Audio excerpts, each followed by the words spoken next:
Batch शुरू कर रहे हैं अभी सिविल इंजीनियरिंग के लिए। सिर्फ इलेक्ट्रिकल और इलेक्ट्रॉनिक्स का बहुत ही जल्द चालू होने वाला है, ठीक है, बहुत ही जल्द चालू होने वाला है। इसलिए आप लोग इस पे अच्छा रिस्पॉन्स दो, ये सब के लिए भी चालू होगा, आपके फ्रेंड्स लोग के लिए भी चालू हो जाएगा।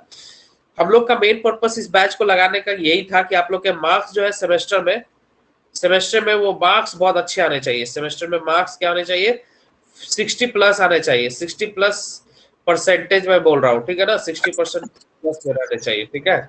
अब देखो जनरली क्या होता है, आप लोग सर अगर देता हाँ ही बोलिए। नहीं अच्छा मार्क्स, अच्छा वो देखो, नहीं इंटरनल देता ही नहीं है।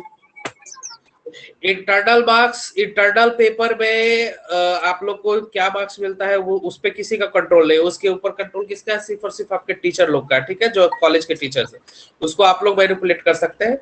एक्सटर्नल मार्क्स, ठीक है ना, तो सर एक्सटर्नल हम लोग मार्क्स में एक्सटर्नल का ही तो बात कर रहे हैं, एक्सटर्नल में जो ही तो लिख के नोमेरिकल आए थे। पेपर्स होते हैं, हाँ, जो नोमेरिकल पेपर होते हैं, एक्सटर्नल पेपर्स में जो नोमेरिकल पेपर्स होते हैं, उनमें आप चाहो नोमेरिकल पेपर में चाहो तो आप 80 में 80 ला सकते हो, ठीक है ना। बहुत मार्क्स उठते हैं, जैसे सर्वेइंग हो गया, ठीक है, बॉस हो गया, सॉइल हो गया, ट्रांसपोर्टेशन, इवन ट्रांसपोर्टेशन में भी उठता, हाइड्रोलिक्स में भी उठता है, ठीक है ना।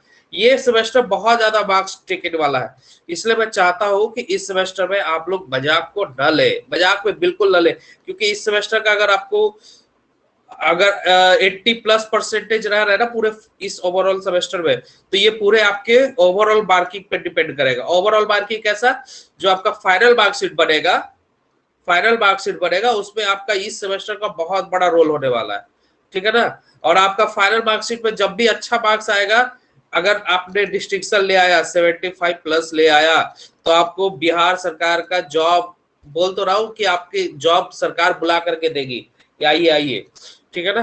तो ये हमें चाहिए, ये हमें लेना है, 75+ लेके आना है, ये टारगेट रखना है सभी को, ठीक है ना। अब 75+ आप कितना जा रहे हो वो डजेंट मैटर, बट आपका मिनिमम टारगेट 75 लेकर के चल रहा है इस बैच का, ठीक है ना, ये रहना चाहिए। ठीक है, वो कब आएगा, जब इस सेमेस्टर में थोड़ा सा अच्छा परफॉर्मेंस करेगा तब। अब इसी सेमेस्टर के लिए अच्छे परफॉर्मेंस करने के लिए हम लोगों ने इस बैच के लिए 2 टीचर है, एक अंकुर सर है, ठीक है ना, जेडी क्लासेस के, एक मैं हूँ, ठीक है ना।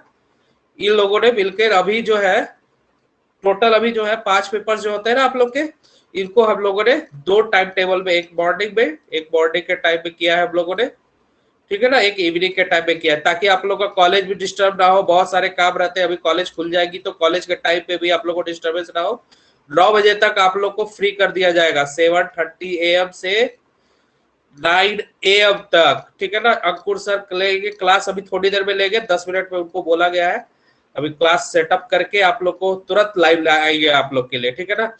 तो आप अपने फ्रेंड लोग को भी बता दो, जिन लोग को आज फर्स्ट क्लास बहुत लोग कम आए हैं, 100 लोग इनरोल हुए हैं, लेकिन आए बहुत 10 लोग ही है, ठीक है।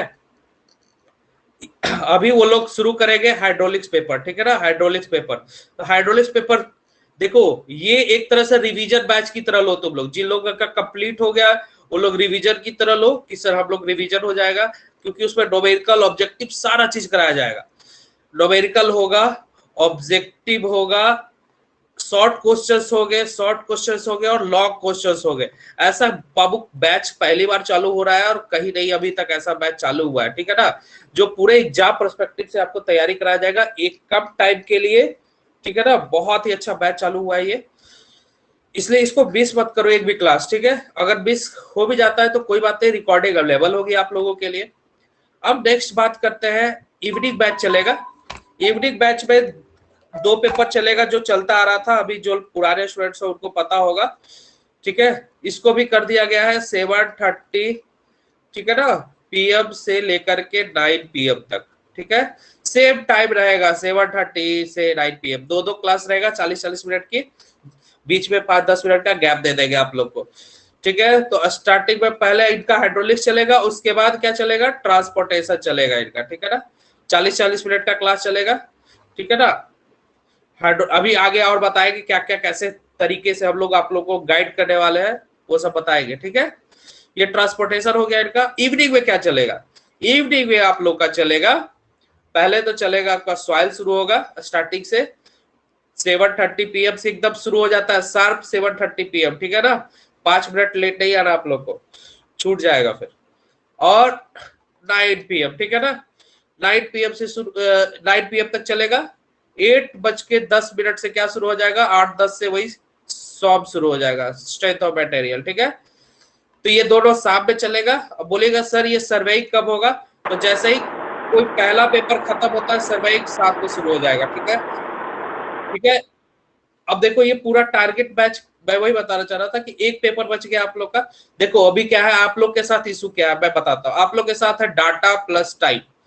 डाटा मतलब कि आपके पास कितना भी, सबके पास तो 2-2 GB रहता नहीं है, तो इस टीचमेंट ऐप में आपका 3 घंटे आराम से क्लास चल जाएगा, ठीक है ना। 3 घंटे आराम से काम चल जाएगा, 1.5 से 2 GB यूज होता है, 1.5 GB में 3 घंटे काम चल जाएगा आपका, ठीक है ना। एक मूवी देख लेते हो ना आप लोग, उतने में आप लोग का पूरा सेमेस्टर खत्म हो जाएगा 1 महीने में, ठीक है ना। तो 1 महीने का अच्छा सा डाटा पैक ले लो आप लोग, 2 GB वाला, वो ज्यादा सफिशियंट होगा, ठीक है ना। 2 GB वाला आराम से सफिशियंट होगा 1 महीने का। बस मूवी सोच लो कि नेटफ्लिक्स का देखना है, सब्सक्रिप्शन भी उसका 1 महीने का बहुत कॉस्टली आता है, ठीक है। तो 2 GB पर डे आप लोग का मैं आप लोग का हर तरीके से सोच रहा हूँ, पर डे यूज होगा 3 आवर्स की क्लास में, ठीक है ना। और कितने दिनों के लिए होगा, ये होगा 25 से 30 दिनों का, ठीक है ना। सॉइल मॉस में थोड़ा ज्यादा जाएगा, 35 दिन भी जा सकता है, क्योंकि उसमें ज्यादा कॉन्सेप्चुअल है, ज्यादा न्यूमेरिकल्स है, ज्यादा उसमें भास्ट सिलेबस है, ठीक है ना। सॉइल और मॉस के लिए मैं बोल रहा हूँ, ठीक है। बाकी सर्वेइंग और बाकी जो 3 पेपर है वो लोग आराम से निकल जाएगा, 20-25 दिन में आराम से निकल जाएगा। हम लोग क्या क्या कराएंगे अब ये समझो। आप लोग का तो प्रॉब्लम बता दिए ना यहाँ पे कि डाटा देना है और आप लोग को टाइम देना है। टाइम कितना, 3 घंटे देना है, और डाटा कितना देना है, 2 GB पर डे, ठीक है।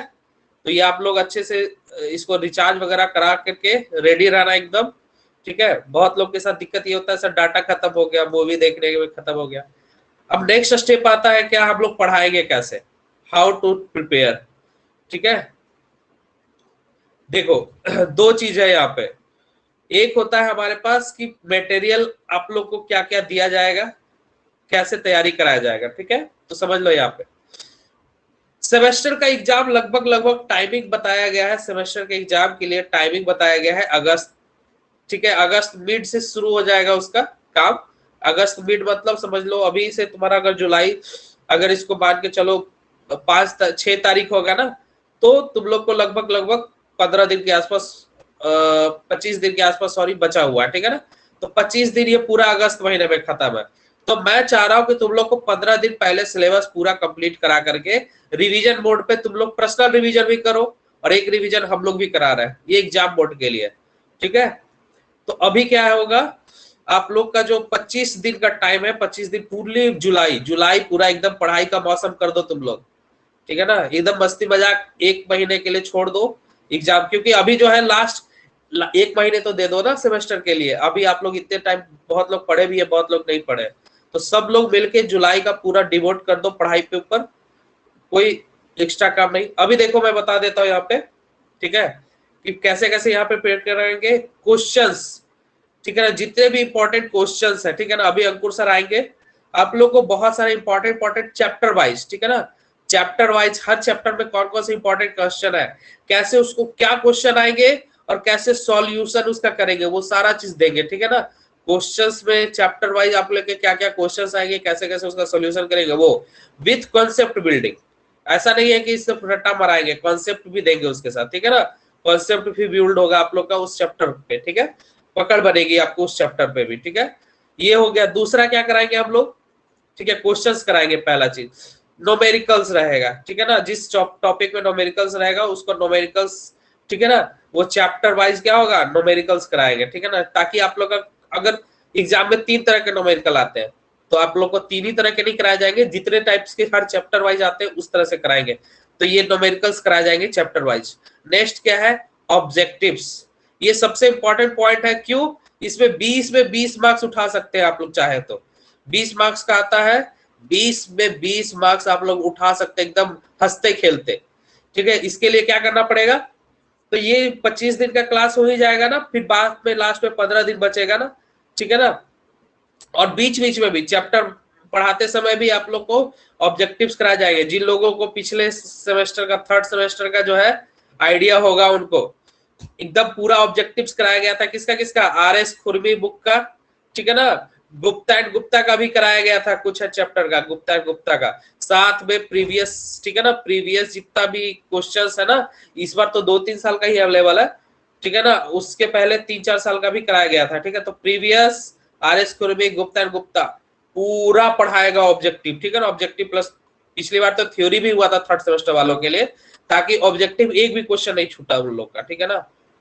चलो ठीक है, अभी बस शुरू हो रहा है, 5 मिनट और टाइम दो, ठीक है ना, 2 से 3 मिनट में अंकुर सर रेडी हो जाएंगे तो शुरू हो जाएगा, ठीक है ना। चलो आप लोग का अब लास्ट चीज क्या मैं बता रहा हूँ, ठीक है ना, अभी जो है अंकुर सर क्लास लेने स्टार्ट कर देंगे 2 से 3 मिनट में, ठीक है ना, और मेरा क्लास चलेगा इवनिंग में आप लोग को, तो इवनिंग में भी आना है और मॉर्निंग में भी आना है, ठीक है।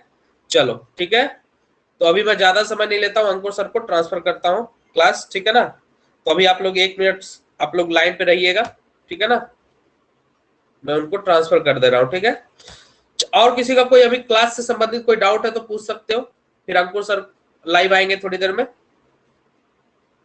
एनीवन, किसी को डाउट है कुछ कि सर कैसे होगा तैयारी, कुछ अभी डाउट? हाँ, सारे को क्लियर है ना? आइए सर, ठीक है, ठीक है, तो मैं अभी क्लास को यहाँ पे कर रहा हूँ, अंकुर सर आ रहे हैं, आप लोग लाइन पे।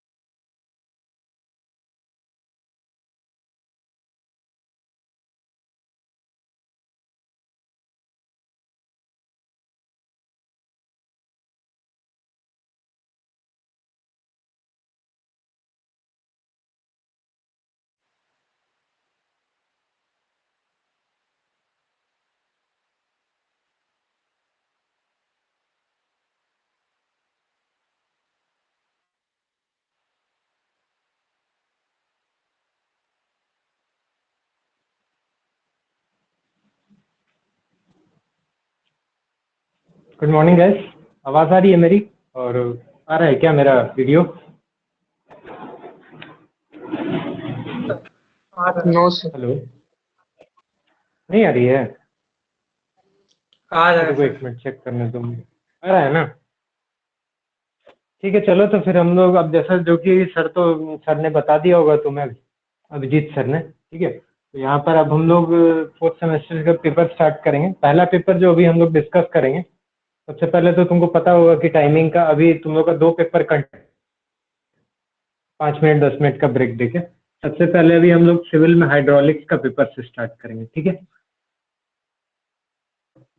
और हम सीधा मतलब आते हैं मेन पॉइंट पे कि कैसे हम कवर कराएंगे, ठीक है। तो देखो, सबसे पहले जैसे कि तुम्हारा हम क्वेश्चंस में कवर कराएंगे, कुछ एक क्वेश्चंस दे देंगे तुम्हारा प्रॉपर कि हाँ पूरे लेक्चर में जितने भी दिन के होंगे उसमें कि इतने क्वेश्चंस है जिसमें से ही आएंगे तुम्हारे प्रीवियस ईयर के क्वेश्चंस भी कुछ अभी भी आएंगे, ठीक है। सबसे पहला पार्ट तो जो कि है आपका प्रॉपर्टीज, फ्लूइड प्रॉपर्टीज, ठीक है। उससे तो पहला क्वेश्चन कैसे बनता है उसको डिस्कस करते हैं। सबसे पहले देखो क्वेश्चन कैसा बनता है इसमें कि तुम लोग का जैसे सिंपल क्वेश्चन आता है एकदम, ठीक है। अगर आवाज नहीं आ रही होगी तो बीच में बोल देना मुझे, ठीक है, या कोई भी डाउट होगा तो। डिस्कस बिटवीन, अब या तो एनी 2 प्रॉपर्टीज दे देगा, मतलब कोई भी 2 प्रॉपर्टी दे देगा से इसका, ठीक है। जैसे अभी जो मैं बताऊंगा तुम्हें प्रॉपर्टीज के बारे में, discuss between these two properties of fluid, या तो इन फ्लूइड के बीच के सारे प्रॉपर्टी को आपको बताना। हाँ बोलो। सर पहले पढ़ा देते उसके बाद क्वेश्चन करवाते। हाँ, तो ये हम क्वेश्चन से ही पढ़ाएंगे तुम लोग को, जैसे हम क्वेश्चन बताए ना कि डिस्कस बिटवीन दीज 2 प्रॉपर्टीज। अब सबसे पहले हम तुम लोग को बताएंगे कि फ्लूइड प्रॉपर्टीज क्या होता है और उसमें कितने तरह के प्रॉपर्टीज होते हैं, ठीक है। जैसे हम तुमको पॉइंट बाय पॉइंट पढ़ा नहीं रहे, हम तुमको नोट्स और क्वेश्चन एक साथ पैरेलली करा रहे हैं कि तुमको क्वेश्चन भी समझ में आए। जैसे क्वेश्चन तुमको सीधा ऐसे ही दे देगा, डिस्कस बिटवीन दीज 2 प्रॉपर्टीज, ठीक है। अब हम लोग सबसे पहले जानते हैं कि फ्लूइड प्रॉपर्टीज क्या होता है, ठीक है। तो देखो फ्लूइड प्रॉपर्टीज जो है ना, फ्लूइड हाइड्रोलिक्स के हिसाब से यहाँ पर हम लोग को 6 तरह का प्रॉपर्टीज के बारे में पढ़ना है, ठीक है। हम ऐसे फ्लो चार्ट बना देते हैं, इसको फ्लो चार्ट कहते हैं, ठीक है। सबसे पहला होता है मास डेंसिटी। मास डेंसिटी पहला प्रॉपर्टी होता है मास डेंसिटी, ठीक है। सिर्फ पहले भी नाम सुनो ध्यान से। दूसरा प्रॉपर्टी होता है तुम्हारा specific weight density. Specific weight density, ठीक है। तीसरी प्रॉपर्टी होती है तुम्हारी स्पेसिफिक वॉल्यूम। स्पेसिफिक वॉल्यूम, ठीक है। चौथा जो प्रॉपर्टी तुम लोग को पढ़ना है यहाँ पर, इसी में मैं नीचे और 3 को कंटिन्यू कर देता हूँ। तो ये चौथी प्रॉपर्टी जो तुम लोगों को पढ़नी है वो है स्पेसिफिक ग्रेविटी। स्पेसिफिक ग्रेविटी, ठीक है। और इसके बाद हम लोग इस पर डिस्कस करेंगे एक एक करके क्या क्या है, ठीक है। पांचवा है तुम्हारा सरफेस टेंशन। Surface tension. और छठा है तुम्हारा कैपिलैरिटी। इन सभी पार्ट्स को हम लोग धीरे धीरे करके एक एक करके डिस्कस करते हैं, ठीक है। और जो तुम लोग को नोट्स मिलेगा या जो भी नोट्स हम देंगे उसमें ये सारा चीज एक साथ दिया रहेगा, जिसमें तुमको कोई भी दो आ सकता है, इसी टाइप से क्वेश्चन के फॉर्म में रहेगा, ठीक है। इसीलिए हम बताएं क्योंकि जब नोट्स देंगे तो ये ऐसा ना हो कि नोट्स में तुम लोग को समझ में ना आए, ठीक है। स्टार्ट करते हैं हम लोग सबसे पहला पॉइंट अपने मास डेंसिटी से, ठीक है। इसको हम रब कर देते हैं, कोई प्रॉब्लम नहीं है ना।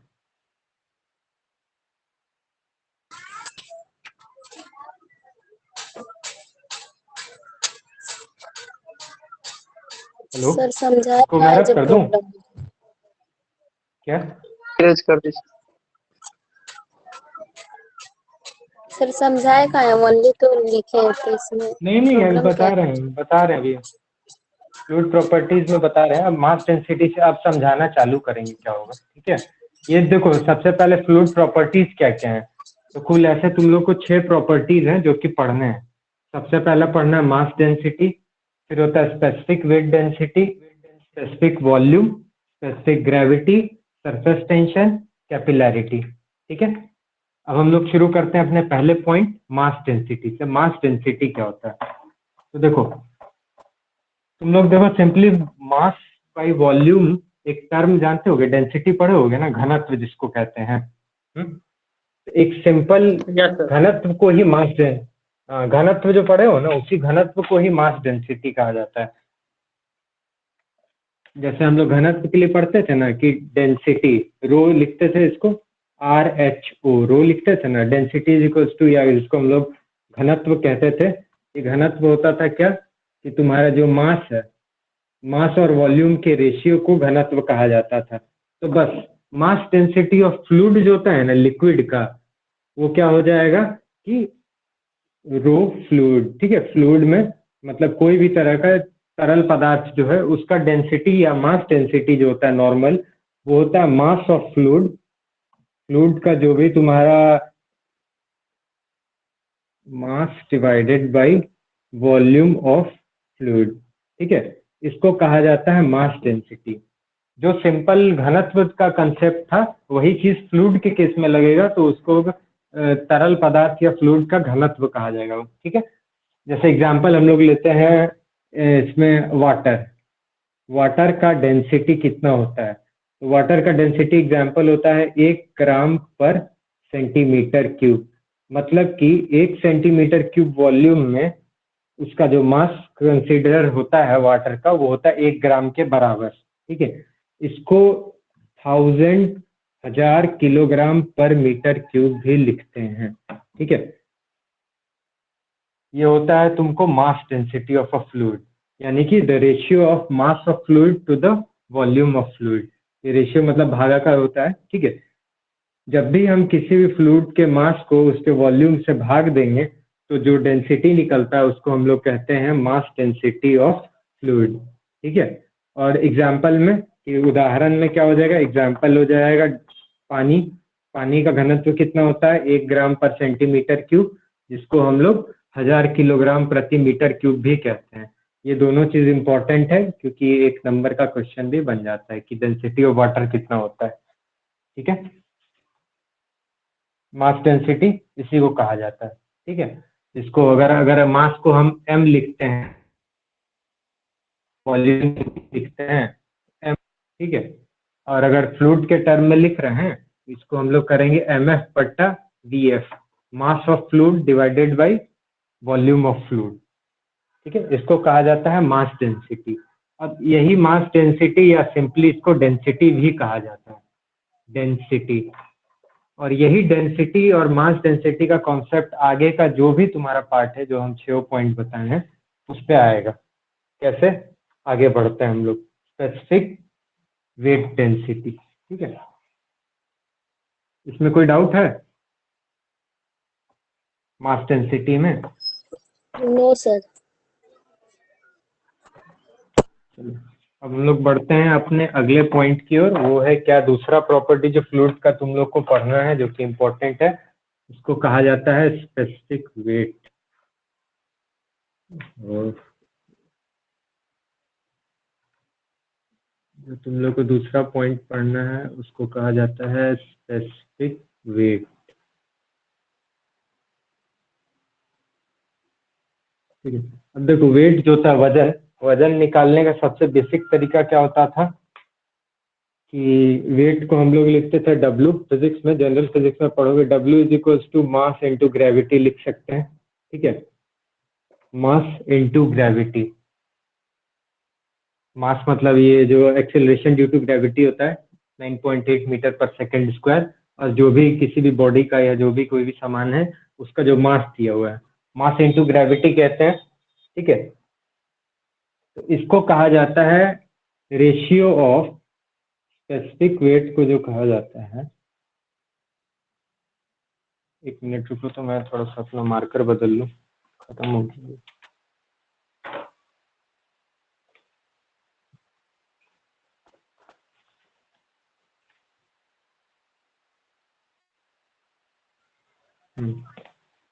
तो ये जो स्पेसिफिक वेट होता है, ठीक है, स्पेसिफिक वेट ये होता है किसका रेशियो, ये रेशियो होता है वेट ऑफ फ्लूइड, फ्लूइड का जो वजन है, वजन जो है weight, weight of fluid divided by volume of fluid, ठीक है, वॉल्यूम ऑफ फ्लूइड। जैसे पहले में मास निकाले थे, पहला टर्म में बताए थे कि मास ऑफ फ्लूइड और वॉल्यूम ऑफ फ्लूइड को जब भाग देंगे तो बनता है मास डेंसिटी। इसी तरह से स्पेसिफिक वेट या वेट डेंसिटी में क्या है कि वेट ऑफ फ्लूइड यानी कि जो फ्लूइड का वजन है और वॉल्यूम को डिवाइड करेंगे। तो देखो पहले हम तुमको बता चुके हैं कि तुम लोग मैकेनिक्स में पढ़े होगे कि मास इंटू ग्रेविटी होता है वेट। तो यहाँ पर हम इसको लिख सकते हैं m into g by v, mass into gravity by volume, ठीक है। अब यह ध्यान से देखना, ये m बाई वी कोई टर्म है जो तुम पहले पढ़े थे इससे पहले, जस्ट कुछ देर पहले, जस्ट कुछ देर पहले पढ़े थे ना। अगर इसको हम W लिख देते हैं, मास डेंसिटी पढ़े थे, तो ये क्या बन जाएगा, W is equals to mass density into gravity. और मास डेंसिटी को हम लोग क्या कहे थे, normal mass m by v, इसको रो कहा जाता था, तो इसको रो इंटू जी ये कहेंगे, rho G. W is equals to rho into G, ये होता है तुम्हारा स्पेसिफिक वेट। अब देखो क्वेश्चन आता है कैसे भी कभी कि discuss the difference between mass density and specific weight, या इसको वेट डेंसिटी भी कहा जाता है, वेट डेंसिटी, ठीक है। स्पेसिफिक वेट या वेट डेंसिटी के बीच में कंपेयर करने के लिए बोल देगा तुमको सिंपली। तो कुछ नहीं, सिंपली बता देना है कि क्या होता है specific weight, ratio of weight of fluid to the volume. Volume और वेट क्या होता है, मास इंटू ग्रेविटी, फिर वहां से निकलेगा मास बाई वॉल्यूम इंटू जी, तो ये हो जाएगा रो बाई जी। इन दोनों के बीच में कंपैरिजन हो जाएगा, रिलेशन भी हो जाएगा एक ही क्वेश्चन में। इसमें कोई दिक्कत है? No sir. नहीं ना। चलो अब हम लोग थर्ड प्रॉपर्टी की ओर बढ़ते हैं, जो कि थोड़ा ज्यादा इम्पोर्टेंट है, क्योंकि ये लगभग एक ही जैसा है ये सारा प्रॉपर्टी, लेकिन बेसिक बेसिक खाली डिफरेंस देखना क्या है। स्पेसिफिक वॉल्यूम जो तीसरा हम तुम क्या सर क्लास अभी चालू हुई है? हाँ क्लास लाइव चल रहा है अभी, क्या हुआ, क्यों? अभी चालू हुई है सर, या 1 घंटा 2 घंटा पहले नहीं से? नहीं अभी नहीं अभी जस्ट चालू, अभी 2 ही टॉपिक तो पढ़ा है, मास डेंसिटी और specific weight density fluid properties में। अभी जस्ट 5 मिनट के पहले क्लास स्टार्ट हुआ। ओके। ठीक है, अब आते हैं हम लोग स्पेसिफिक वॉल्यूम के बारे में, जो तीसरा पॉइंट हम तुमको बताए थे उस फ्लो चार्ट में। ठीक है, तीसरी पार्ट है स्पेसिफिक वॉल्यूम। इससे पहले था specific density, I mean weight density या स्पेसिफिक वेट। ठीक है, अब स्पेसिफिक वॉल्यूम है। ठीक है, स्पेसिफिक वॉल्यूम क्या कहता है कि स्पेसिफिक वॉल्यूम को हम लोग एस नीचे में भी लिख के करते हैं। ठीक है, ये होता है तुमको वॉल्यूम ऑफ फ्लूइड, फ्लूइड का जो वॉल्यूम होता है और वो ऊपर चला जाएगा और मास ऑफ फ्लूइड जो है वो नीचे आ जाएगा। जो पहला फ्लूइड डेंसिटी पढ़े थे ना, मास डेंसिटी, उसमें थे मास बाय वॉल्यूम पढ़े थे, लेकिन स्पेसिफिक वॉल्यूम में क्या होगा कि वॉल्यूम बाय मास हो जाएगा, जस्ट इसका अपोजिट हो जाएगा। मतलब इसको हम लोग 1/, मास बाय वॉल्यूम भी लिख सकते हैं, मास फ्लूइड, फ्लूइड का mass divided by volume of fluid. ठीक है, लिखने का है तो कोई दिक्कत नहीं है, अगर छूट भी जाएगा तो नोट्स हम प्रोवाइड कर देंगे क्लास के बाद, अभी बस समझ लो तुम लोग। इस मास बाय वॉल्यूम को हम लोग क्या कहे थे, मास डेंसिटी 1/ρ। हाँ, एसपी आवाज इज 1/ρ हो कट सकता है। आवाज कट रहा है, अभी आ रहा है क्लियर? नो सर, क्लियर है आवाज। क्लियर नहीं आ रहा है? रुको तो 1 मिनट। क्लियर है। अब क्लियर आ रहा है? वो थोड़ा सा ऑब्स्टेकल है बीच में, बस एक्चुअली बगल में रोड है ना, तो कोई गाड़ी गुजरती है तो थोड़ा सा कट जाता होगा आवाज, इसीलिए मतलब ऐसा होगा तो बता देना। ठीक है, देखो स्पेसिफिक वॉल्यूम में हम यही चीज बताए थे तुमको कि वॉल्यूम बाय मास हो जाएगा, वजन डिवाइडेड बाय जो भी उसका मास दिया हुआ है वो हो जाएगा तुम्हारा स्पेसिफिक वॉल्यूम। और इसका रिलेशन अगर तुमको मास डेंसिटी रो से निकालने के लिए बताए कि कैसे है, तो ये जस्ट उसका उल्टा होता है मास डेंसिटी का। ठीक है, specific volume is, specific volume जो है वो होता है तुम्हारा इनवर्सली प्रोपोर्शनल, मतलब कि मास डेंसिटी जितना बढ़ेगा स्पेसिफिक वॉल्यूम, जैसे क्या है, ये जितना ज्यादा बढ़ते जाएगा मास डेंसिटी, स्पेसिफिक वॉल्यूम उतना कम होते जाएगा। या अगर हम मास डेंसिटी को घटाते जाएंगे तो स्पेसिफिक वॉल्यूम बढ़ता जाएगा, जितना मास कम होगा उतना उसका स्पेसिफिक वॉल्यूम बढ़ते जाएगा। ठीक है, इसको कहा जाता है इनवर्स रिलेशन। तो जैसे तुमको एक ऑब्जेक्टिव में क्वेश्चन दे देगा कि the relationship between mass density and specific volume is, ठीक है, the relationship between specific volume and mass density, mass density और स्पेसिफिक वॉल्यूम के बीच का रिलेशन कैसा है, तो ये चार ऑप्शन दे देगा, पहला ऑप्शन दे देगा तुम्हारा डायरेक्टली, दूसरा दे देगा इनवर्सली, तीसरा देगा स्क्वायर रूट ऑफ डायरेक्ट, चौथा दे देगा स्क्वायर रूट ऑफ इनवर्स। मतलब कि ये सपोज कि अगर इसको हम मतलब दे देगा, तो जहां पे देखना सिंपली कि सिर्फ इनवर्स दिया है, ना स्क्वायर रूट ना कुछ, सिंपली बस ये दिया रहे it is the inverse relation, inverse to mass volume, बस उसको टिक कर देना। ठीक है, स्पेसिफिक वॉल्यूम में कोई दिक्कत है? तो सर नहीं ना, चलो अब बढ़ते हैं चौथा पॉइंट, स्पेसिफिक ग्रेविटी। ये स्पेसिफिक ग्रेविटी तुम लोग को सर पढ़ाए होंगे, अगर नहीं पढ़ाए होंगे तो पढ़ाएंगे, जियो टेक्निकल इंजीनियरिंग जो है ना सॉइल वाला, उसमें सबसे ज्यादा इसका जरूरत पड़ता है। स्पेसिफिक ग्रेविटी क्या होता है, स्पेसिफिक ग्रेविटी, ये चौथा पार्ट है। ठीक है, जी से सर डिनोटेड करते हैं। क्या? हाँ, जी से जिसको डिनोट करते हैं, सही बोली, स्पेसिफिक ग्रेविटी। ठीक है, यस सर, इसको जी से फर्स्ट डिनोट करें। सेकेंड यूनिट में। हाँ, इसको जो होता है ना, ये दो चीज होता है, दो ये भी रेशियो होता है। किसका रेशियो होता है?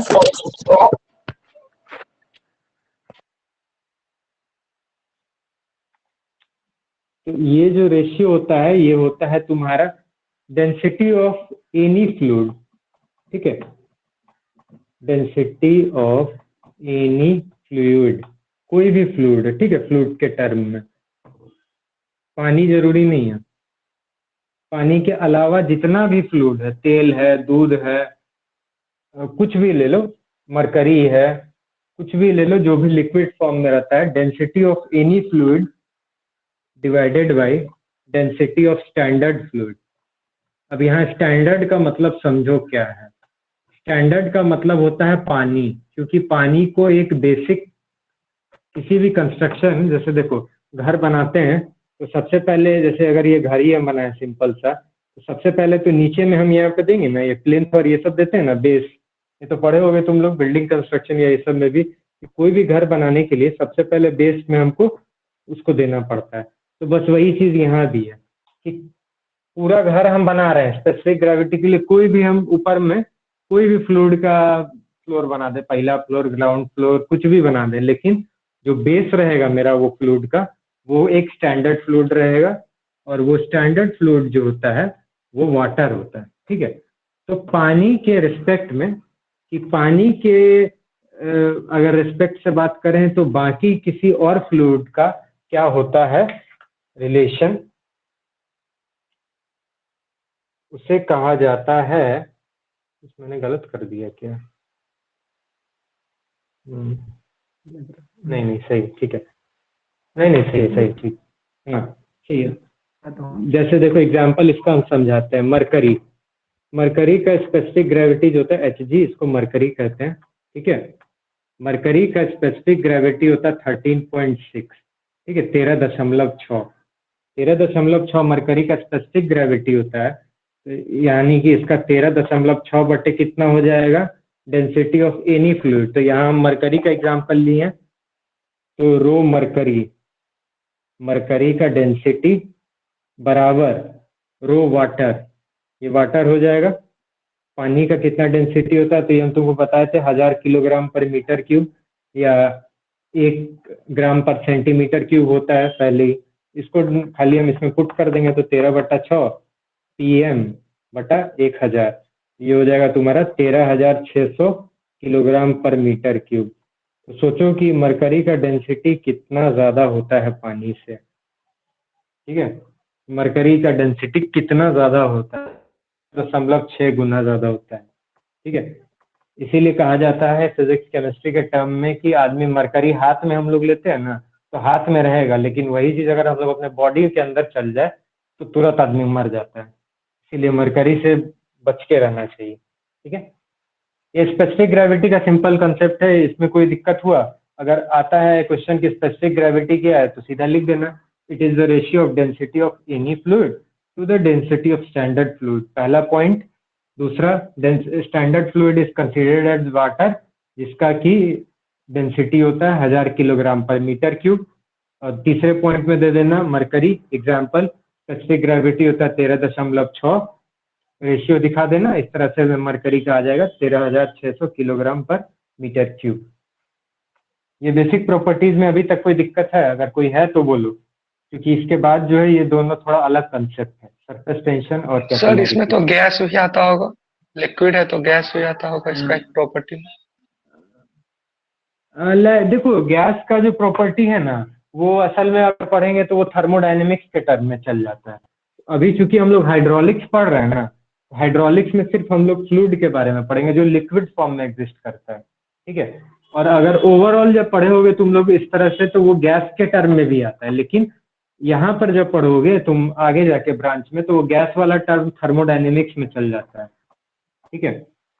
तो वो हम लोग को गैस वाला से क्वेश्चन कभी आएगा नहीं पूछने के लिए आगे जाके, क्योंकि देखो जैसे बेसिक मैकेनिक्स पढ़ते हो या इंजीनियरिंग मैकेनिक्स पढ़ते हो, सिंपल सिविल में भी पढ़ना है, फोर्स इक्विलिब्रियम है, मैकेनिकल में भी पढ़ना है, लेकिन आगे जाके सिविल का फोर्स इक्विलिब्रियम जो है वो हम लोग घर में लगाते हैं, और मैकेनिकल वाला लोग उसको अपना मशीन में लगाते हैं, चेंज हो जाता है, ठीक है। तो यहाँ पे जितना भी चीज पढ़ेंगे ना, वो सिर्फ और सिर्फ फ्लूइड या लिक्विड के टर्म में, मतलब वो सिर्फ और सिर्फ लिक्विड स्टेट में एग्जिस्ट करता होगा।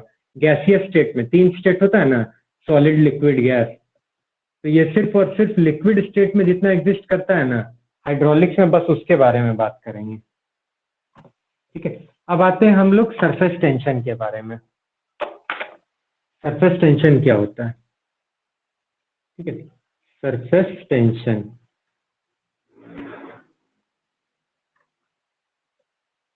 कोई भी दो लिक्विड इममिसिबल, जैसे कि हम तेल प्लस पानी मिलाते हैं, ऑयल प्लस वाटर, इसको समझो। तेल और पानी को कभी मिलाना घर में, थोड़ा सा देखते हो कि तेल ऊपर में ऐसे ऐसे छलकते रहता है और पानी नीचे रहता है।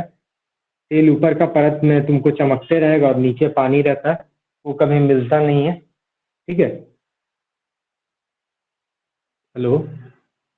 Yes sir. Yes sir. ठीक है, आवाज आते रहता है तो लगता है कि क्लास में है, नहीं तो पता चलता है कि ठीक है। तो ऑयल और पानी को कभी भी मिलाते हो तो देखते हो कि पानी नीचे रहता है और तेल ऊपर में चमकते रहता है, छलकते रहता है। तो ये जो दोनों आपस में बंधा रहता है ना एक दूसरा, जब ये लेयर का अगर जब माइक्रोस्कोप से कैसे भी कभी देखा जाएगा, ये पानी का लेयर है और ये सपोज कि तेल का लेयर है। ठीक है, इतना दूर को हम वाटर कह देते हैं और इससे पहले इसके ऊपर वाले जो लेयर है इसको हम लोग इस तरीके से बना देते हैं ऑयल। ये ऑयल है। ठीक है, तो ये ऑयल और वाटर जो रहेगा, इन दोनों के बीच का जो ये परत है, इसको अच्छे से देखो डायग्राम, इसके जो बीच का परत है, ये वाला जो परत है ना, जैसे ये ऑयल और वाटर का हम एक पूरा मॉलिक्यूल ले लिए। ठीक है, एक छोटा सा पार्ट ले लिए जिसमें ये नीचे पानी है ऊपर तेल है, क्योंकि ये दोनों मिलता तो नहीं है। ये बीच का जो पार्ट है, ये वाला पार्ट, सरफेस टेंशन यहाँ एग्जिस्ट करता है। एग्जिस्ट क्या करता है कि ये एक दूसरे को, सपोज जैसे ये है ना, अगर बबल में देखेंगे तो ये इस तरह से चारों तरफ से फोर्स लगाते रहता है ऐसे, ये ऐसे इस तरीके से एक दूसरे को वो रिपल्स करते रहता है। रिपल्स मतलब कि दूर भगाते रहता है। ठीक है, दो लेयर के बीच। इनर फोर्स लगाता है सर। हाँ, इनर फोर्स लगाता है। इनर फोर्स लगा के वो एक दूसरे को रिपल्स करते रहता है। ठीक है, रिपल्जन होता है। तो इसी इनर फोर्स को जो है, जो एक दूसरे के रिपल्जन के लिए ये जो इनर फोर्स लग रहा है, इनर फोर्स इसीलिए लग रहा है क्योंकि देखो हम बीच के टर्म से बता रहे हैं ना, ये वाटर का फोर्स हो गया और ये ऑयल का फोर्स हो गया। तो इन दोनों के बीच का जो ये बॉन्ड फोर्स है, ये इनर फोर्स, इसको कहा जाता है सरफेस टेंशन। ठीक है, सरफेस सर टेंशन का एक तो ये डिफिनीशन हो गया। हाँ बोलो सर, वायल कैसे वाटर पर बोलो। सर तैरने लगता है?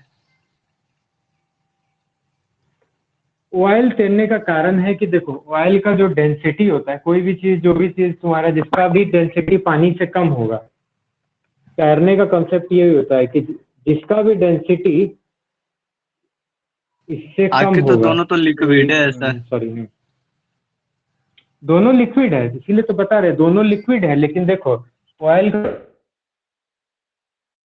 जो होता है ये पानी से कम होता है। में जो ये चीज तुम जानो कि क्या दोनों को कंपेयर में जो सबसे कम डेंसिटी रहेगा वो तैरेगा। हाँ, वही चीज हम बता रहे हैं कि हाँ, तो जैसे कि पानी और तेल में जब भी लोगे ना, तो होता है वो पानी से कम होता है। यही कारण है कि वो ऊपर में तेल तैरने लगेगा।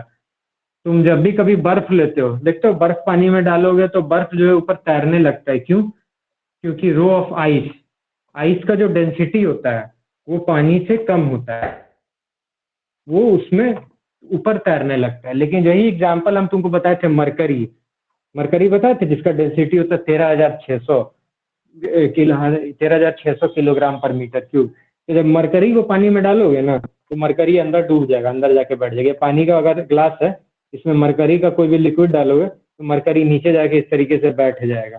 सैंड है, सैंड का डेंसिटी बहुत ज्यादा होता है। ठीक है, तो सैंड जब भी पानी में डालोगे तो क्या होता है, सैंड धीरे धीरे जाके नीचे बैठ जाता है वो। तो कोई भी लिक्विड या कोई भी ऐसा चीज जिसका डेंसिटी पानी से कम होगा, तो वो पानी के ऊपर तैरने लगेगा। और अगर उसका डेंसिटी पानी से ज्यादा होगा, मतलब कि 1000 किलोग्राम पर मीटर क्यूब से ज्यादा होगा डेंसिटी, तो वो पानी में नीचे बैठ जाएगा। ठीक है, ये चीज याद रखना। शुगर है, शुगर का डेंसिटी ज्यादा होता है। ठीक है, क्योंकि शुगर या नमक जो है, शुगर, ये सब सॉलिड होता है, तो डेंसिटी वैसे भी ज्यादा होता है, सबसे ज्यादा होता है। तो यही कारण है कि कोई भी चीज सॉलिड डालोगे तुम तो वो बैठ जाएगा। एक्सेप्शन आइस है। Ice is a solid form of water, पानी का ही सॉलिड फॉर्म है, लेकिन उसका डेंसिटी कम होता है, इसके कारण वो पानी में तैरने लगता है। इसीलिए देखते हो समुद्र किनारे जाओगे कहीं भी, इतना बड़ा बड़ा मतलब अंटार्कटिक में या साउथ में कहीं भी जाओगे इंडिया के या वर्ल्ड के, तो देखना कि या किसी भी एकदम एक्सट्रीम नॉर्थ पे बर्फ पूरा रहता है, वो बर्फ तैरते रहता है। इतना पानी है, इतना बड़ा बड़ा बर्फ है, लेकिन वो पानी पे तैरते रहता है, क्योंकि पानी की रिस्पेक्ट में बर्फ का डेंसिटी कम होता है। ठीक है, ये था सरफेस टेंशन। सरफेस टेंशन का 2-3 प्रॉपर्टीज में आते हैं। प्रॉपर्टी, एक मिनट होल्ड करना।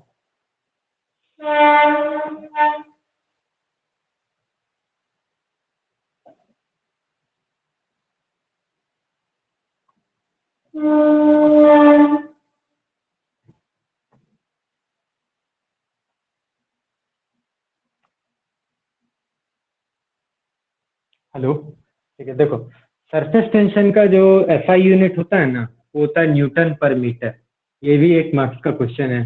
जितना भी एसआई यूनिट है वो पढ़ लेना, क्योंकि एसआई यूनिट से क्वेश्चन आ जाता है सीधा एग्जाम में। The SI unit of surface tension is, 4 गो ऑप्शन दे देगा, जहां भी मिले न्यूटन पर मीटर उसको टिक कर देना। ठीक है, अगर एसआई यूनिट पूछता है तो 2-3 केस होता है सरफेस टेंशन का। इसको हम लोग डिनोट करते हैं सिग्मा से। ठीक है, इसको सिग्मा कहा जाता है। सिग्मा अगर बनाना है तो सबसे सिंपल है कि ओ लिखो, वो जो लिखते हो ना चांद या अंडा, और उसके ऊपर से ऐसे निकाल दो, हल्का सा उसका चोटी निकाल दो ऊपर की तरफ, उसको कहा जाता है सिग्मा। ठीक है, अगर लिक्विड ड्रॉपलेट किसी का बात करें, लिक्विड ड्रॉपलेट यानी कि कोई भी ड्रॉपलेट लिक्विड का, पानी का जो ड्रॉपलेट होता है उसका जो सरफेस टेंशन और उसके एक ड्रॉपलेट है, ये ड्रॉपलेट का अगर डायमीटर पूरा तुम्हारा दिया हुआ है डी, तो इसके सरफेस टेंशन जो इसके तुम्हारे चारों तरफ पे लग रहा है वो है सिग्मा। तो बताना है कि इसका रिलेशन क्या होगा। तो एक नॉर्मल लिक्विड ड्रॉपलेट के केस में जो बाहरी प्रेशर एग्जर्ट होगा बाहर पे, वो P होता है 4 सिग्मा बाई डी। ये चीज तुम इसको याद रखना, क्योंकि देखो तुम लोग को डेरिवेशन इसका पढ़ना नहीं है, तो इसमें तुम लोग को थोड़ा समझने में दिक्कत होगा। बस याद रखना 4 sigma by D, 4 time surface tension divided by diameter of a droplet, वो होता है उसके प्रेशर के बराबर। ठीक है, एक और टर्म आता है इसमें कि अगर हॉलो बबल आता है, हॉलो बबल मतलब कि अंदर से खाली है वो, ये तो लिक्विड ड्रॉपलेट मतलब जो भरा हुआ रहेगा अंदर से पूरा पानी का। हॉलो बबल के लिए होता है तुम्हारा 8 सिग्मा बाई डी। ठीक है, इसको कहा जाता है 8 सिग्मा बाई डी। ये तुम लोग का ऑब्जेक्टिव का क्वेश्चन है, क्योंकि डायरेक्ट ये तुमको कभी कहीं और नहीं पूछेगा, बस ऑब्जेक्टिव में पूछेगा कि the liquid droplet, the pressure on a liquid droplet of surface tension sigma and diameter d is 4 sigma by d, 8 sigma by d, 2 sigma by d, 6 sigma by d, कुछ भी दे देगा फलाना ढेकाना। अगर लिक्विड ड्रॉपलेट का बात करेगा तो 4 sigma by D होगा, हॉलो बबल का बात करेगा तो 8 सिग्मा बाई डी होगा। ठीक है, और जो भी एक दो के टर्म में होता है वो तुमको मिल जाएगा। ठीक है, अब हम लोग बढ़ते हैं इस का एक पार्ट के पास, जिसको लास्ट पार्ट जो है कैपिलैरिटी। ठीक है, कैपिलैरिटी देखो क्या होता है। कैपिलैरिटी या कैपिलरी एक्शन, कैपिलरी एक्शन क्या होता है। एक बड़ा सा हम लोग बर्तन ले लेते हैं। ठीक है, ये बड़ा सा बर्तन ले लिए, इसमें पानी भरा हुआ है यहाँ तक। ठीक है, इसमें पानी भरा हुआ है ये पूरा। अब क्या करते हैं हम, एक छोटा सा बबल ट्यूब ले लेते हैं, बबल ट्यूब या ग्लास कह सकते हैं घर का। ठीक है, शीशा का ग्लास ले लेते हैं इस तरीके से, इसका ओपनिंग यहाँ पर। ठीक है, उल्टा किया हुआ। ठीक है, ये ग्लास का इस तरह से स्टार्ट किया हुआ। अब देखो, जब भी इसको, ये वाला जो बबल ट्यूब है बी, इस बबल ट्यूब को इस ए वाले बर्तन में हम डालेंगे इस तरीके से, पूरा नहीं डालना है, थोड़ा दूर डालना है, ठीक है। ऐसे डालेंगे तो क्या होगा ना कि कुछ पानी जो है ऊपर के तरफ आ जाएगा, यहाँ तक, सपोज कुछ हाइट तक आ जाएगा, ठीक है। ये पानी जो है इस बड़ा वाला बर्तन से छोटे वाले बर्तन में कुछ हाइट तक आएगा, ज्यादा हाइट तक नहीं आएगा, ठीक है। कुछ हाइट तक आएगा और उसके बाद वो रुक जाएगा, ठीक है। तो वो रुकता क्यों है? कुछ हाइट तक ही आने के बाद रुकने का कारण क्या है कि जो ग्लास का जो सरफेस होता है ना, ये ग्लास का सरफेस है, ठीक है। और जो पानी का इंटरनल सरफेस है, इन पानी का इंटरनली पानी का दो लेयर, जैसे पानी भी लेयर के टर्म में रहता है, ऐसे ऐसे परत बाई परत रहता है। इन दोनों के बीच का जो फोर्स रहता है और ग्लास का जो अब बाहरी पार्ट रहता है, वहां तक के बीच में, जहां तक कि उसको रुकने लायक, मतलब जहां तक कि रोकने लायक सरफेस टेंशन ना मिले, वो बढ़ता है। और एक ऐसा पॉइंट जहां पर उसको उतना सरफेस टेंशन मिल जाता है, तो ये क्या होता है, वहां जाके रुक जाता है, लटक जाएगा, ठीक है। पानी यहाँ से तुम्हारा ऊपर तक चढ़ गया, उसके बाद रह जाएगा वैसे ही। जैसे इसको तुम मग में भी कर सकते हो कि बाथरूम का कोई मग है, बाल्टी में पानी डाल दो और तो मग को थोड़ा सा डीप करो, तुमको लगेगा कि पानी जो है थोड़ा सा ऊपर की ओर बढ़ा हुआ है, ठीक है, मग में। यस और वो मग में जो पानी सर, मग भी वो मग ऊपर में जो की ओर पानी फ्लो। रहता है वो पूरा क्या। सर, हाँ बोलो। मग भी ऊपर की ओर प्रेशर लगाता है, लगता है कि अब। हाँ मग, हाँ मग भी ऊपर के लिए प्रेशर लगाता है, तो ये ऊपर के लिए वही प्रेशर लगाने का कारण रहता है, क्योंकि पानी का उसके हिसाब से जो फोर्स रहता है, अपवर्ड फोर्स उसको कहा जाता है। वो भी आगे एक टर्म होता है बावेंसी, बावेंसी पढ़ना है हम लोग को, आगे एक टर्म होता है उसको बावेंसी के कारण कहा जाता है कि जितना मग का फोर्स अंदर गया है ना, वो उसका वजन उसको ऊपर करने का कोशिश करता है, इसीलिए वो ऊपर वाला फोर्स उस बावेंसी के कारण हम लोग को लगता है कि कोई उसको ऊपर फेंक रहा है पानी नीचे से, ठीक है। वही चीज इसमें भी है, लेकिन इसमें क्या है कि चूंकि अंदर से हॉलो है, तो ये पानी तुमको कुछ हाइट तक जाएगा और रुक जाएगा। कहाँ पे जाके रुकेगा? जहां पर इसका सरफेस टेंशन मैक्सिमम होगा, वहां पर जाके ये रुक जाएगा। और अगर ये पानी का हाइट है h, इसके रेस्पेक्ट में, ठीक है, ये h है, बड़ा H, इसके रेस्पेक्ट में ये ग्लास का जो ये ऊपरी लेवल है, ऊपरी लेवल कितना हाइट बढ़ा, उसी को कैपिलरी कहा जाता है, ठीक है।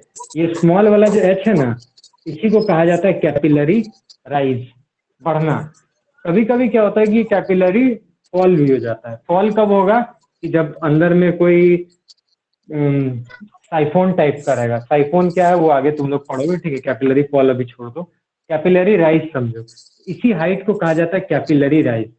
तो ये वाला जो हाइट है, इस हाइट के रिस्पेक्ट में कितना बढ़ा है, उसी को हम लोग मेजर करते हैं कैपिलरी एक्शन से। और कैपिलरी एक्शन पूरा यही एक प्रोसेस होता है, ठीक है। कैपिलरी एक्शन में कोई दिक्कत हुआ समझने में? इसको सेंटीमीटर या एमएम ऑफ लिक्विड में कहा जाता है, सेंटीमीटर ऑफ लिक्विड या एमएम ऑफ लिक्विड में। डिपेंड करता है कि किस तरह का मेरा साइज है। जैसे कि अब मान के चलो कि हम तुमको बाल्टी और मग का बताएं, पानी के टर्म में लेंगे तो वो पानी सेंटीमीटर के टर्म में बढ़ेगा, और छोटा सा टेस्ट ट्यूब जो होता है लैब में, उसमें लेंगे तो मिलीमीटर में बढ़ेगा। तो सेंटीमीटर ऑफ लिक्विड या मिलीमीटर ऑफ लिक्विड, दोनों में से कोई एक इसका ऐसा यूनिट होता है, ठीक है।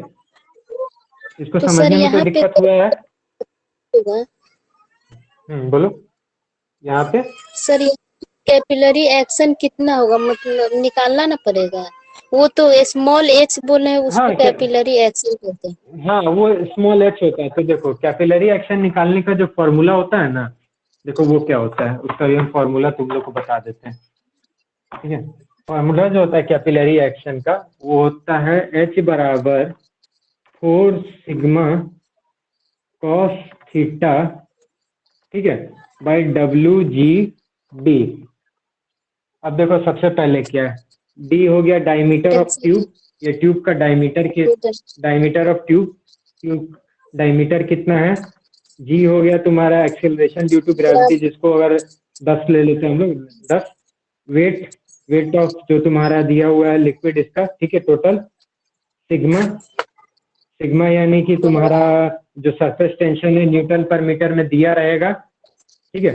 कॉस थीटा, तो थीटा का तुमको यही टर्म यहाँ पर एक थीटा एंगल बनाता है, ठीक है। ये थीटा का काम तुमको सिर्फ इतना है कि याद रखना कि मरकरी और ग्लास ट्यूब के बीच में जो होता है ना, मरकरी और ग्लास ट्यूब के बीच का जो थीटा रहेगा, अगर ये मरकरी रहेगा तो ये मरकरी और ग्लास ट्यूब के बीच का जो थीटा रहता है वो 128 डिग्री होता है, ठीक है। ये एक ऑब्जेक्टिव के लिए बस याद रखना, बाकी थीटा का कोई काम नहीं होता है। हम लोग माना जाता है कि थीटा का ये जो वैल्यू होता है ना, कॉस थीटा, ये 1 के बराबर होता है, ठीक है। हम लोग उसका थीटा को उतना और सर कंसीडर नहीं करते हैं यहाँ। सर मरकरी और ग्लास का ही वाटर दे दिया तो मरकरी और ग्लास, देखो क्योंकि थीटा जो बनता है ना, थीटा बता रहे, देखो वाटर के टर्म में लोगे तो वाटर के टर्म में क्या होता है कि उसका सरफेस टेंशन जो होता है कम होता है, ठीक है। मरकरी इसीलिए लिए हैं क्योंकि तुम्हारा ये डिपेंड करता है वेट पे। मरकरी का जो होता है वेट ज्यादा होता है कंसिडरेबली, वेट जो होता है मरकरी का पानी के हिसाब से ज्यादा होता है, यही कारण है कि उसका थोड़ा सा डेंसिटी भी हाँ, वेट तुम्हारा ज्यादा होता है, इसके कारण उसका डेंसिटी भी बढ़ जाता है।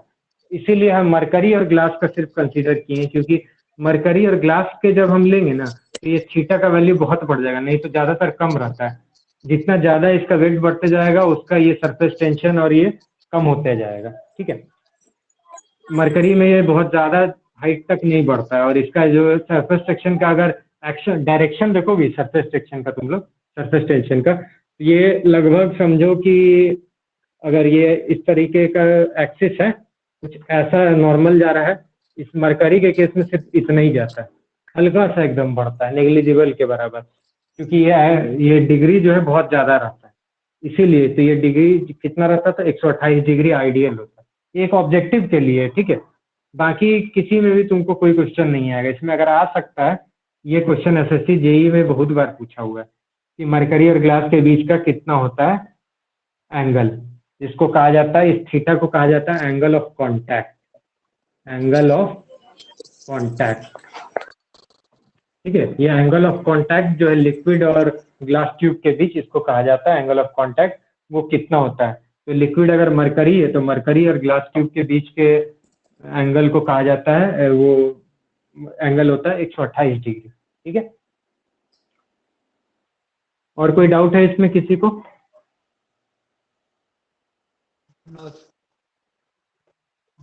नहीं ना? तो देखो अब हम तुमको बताए हैं 6 तरह का property: mass density, specific weight, specific volume, capillary action, surface tension और स्पेसिफिक ग्रेविटी।